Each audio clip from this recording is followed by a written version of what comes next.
Hello. In today's video, we are going to look at how you could survive a blackout. Are you prepared? Let's get into the video and I'll show you what you need for the coming 3-day blackout. It's all about the kingdom. Hi, I'm back and I have lights. Today I'm going to be teaching so if I keep looking to the side, I've got my computer. I'm going to look at how we would be able to survive a 3-day non-electrical blackout. Now, why am I actually talking about this? I'm talking about this because this has been said that it might happen this year, even this month. There are certain things that we need to survive over a 3-day period. So I'm going to go through a lot of them to see what we do. I've got my computer right here and we are going to prepare. Why do we want to prepare? We want to prepare because they've been telling us about this forever. So we want to have these things prepared just in case. Remember the story of the 5 virgins that were wise and the 5 that were foolish? They were telling all. And the 5 that said, oh no, we won't bother to get anything, we'll just wait. And the others went off to get oil in their lamp, and then the bridegroom came and took them away because they weren't ready. Well, we don't want to be caught short. We want to actually have everything ready in our homes should the lights go out for a period of 3 to 7 days, okay? So the first thing I want to say is that everything that I mention here is in the description, and I can tell you where you can get it online within about 2 or 3 days. So just look in the description and you can just click on the link and it will take you to where you can just buy the item and then have it in your home if you can't already find the item around your house. So these are some practical things that you should do. Get some cash. When I say cash, I mean money. Cash and some change. Because if the lights go down and there's no power in the ATM or the cash machine, you may end up paying £10 for a loaf of bread. Get some change so that you can give the man, or the woman, £2 or $2, whatever you've got. Next, I'm going to tell you to store up some water. All those old 2-litre Coke bottles that you have and, orange juice and milk bottles, I want you to just start catching some water. Catching some water, put it in the shed. So that if the water goes down, at least you can go out to the shed and get some water. Next, you're going to need some non-perishable food.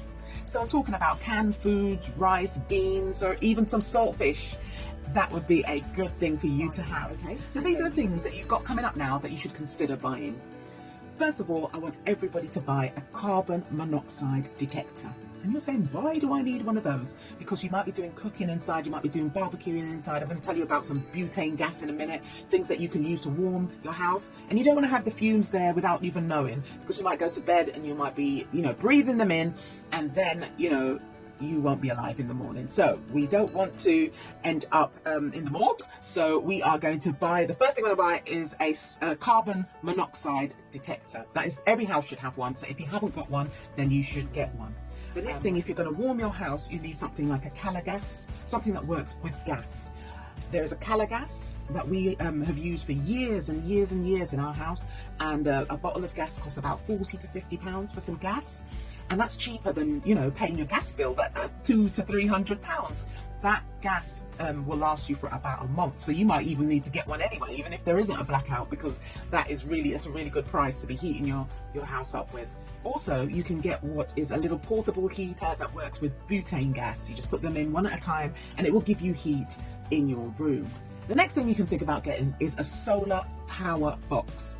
This is a box that you just put outside and the light charges the box, and then you can bring the box in and then you can get power from the little box. The next thing you probably need is some long extension leads. The ones that are really long, like 10 to 15 meters, because if you need to have a power box in one area, you can roll out the cord and you can light another room, not just the room where the cord is plugged in. The next thing you're going to have to do is you're going to want to cook, and we're going to want to eat some food. The first thing I'm going to say to you that you probably wouldn't have thought of is that you're going to use the food in the fridge first, because that will be defrosting. If it's a cold day, you can start putting your milk outside to keep it cold in a box. You can bring it in the morning, and this will give some extra shelf life to that food that you've got in the fridge or the freezer. The next thing you could do is that you could buy a camping stove, or a couple of them, if you think that you're going to be wanting to cook on their own. These start from from about £25, and we have one, and it comes with or without the butane gas. Obviously you want the gas, so make sure you choose one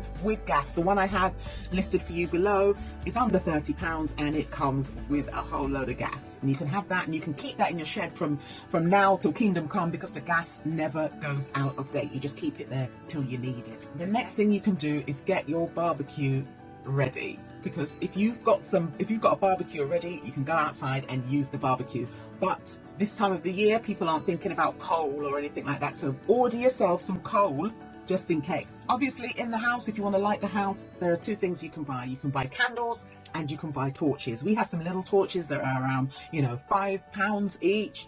And remember to get the batteries. Now, you won't have any heating, so you're going to want to keep warm. So first thing we can do that's for free is to just layer up. Now, if you've got a tent, bring the tent in and then layer it and put blankets on top. You can also use your sleeping bags if you've got any. If you haven't got any, you can order some now. And where would you put this tent? You put the tent in the smallest room, because that is going to be the room that's easiest to heat. Now, the windows, even if you have double glazing, are sometimes hard to keep the draft out, so you need to get some builder's plastic. You can use black bin liners, but that may take away all the light during the day. But if you have some clear plastic, you can put that over the windows, and that will work a treat. If your gas oven is still working, you can turn on your gas oven and open the oven, so that will heat the house. If all else fails and you do have a car, you can go into the car and you can charge your phone, and you can keep warm in a very small space. And don't use your car in the garage. Always reverse your car out because of carbon monoxide, okay? Now, many people think that this won't happen, but as I said, just get ready and don't leave everything till last minute, because when you try to go onto the sites to get the things, you're going to see that they're sold out, or that there's a 3 to 5 day wait or a 2-week wait, because all the things are sold out. Remember, no fear, because after all of this comes to light, we come out victorious. In the end, do check on your neighbours to see if they're okay. But we definitely can survive a 3-day blackout. I have some wonderful videos for you here, and you can watch all other things. There's so much good news happening after, when it seems all hope is gone.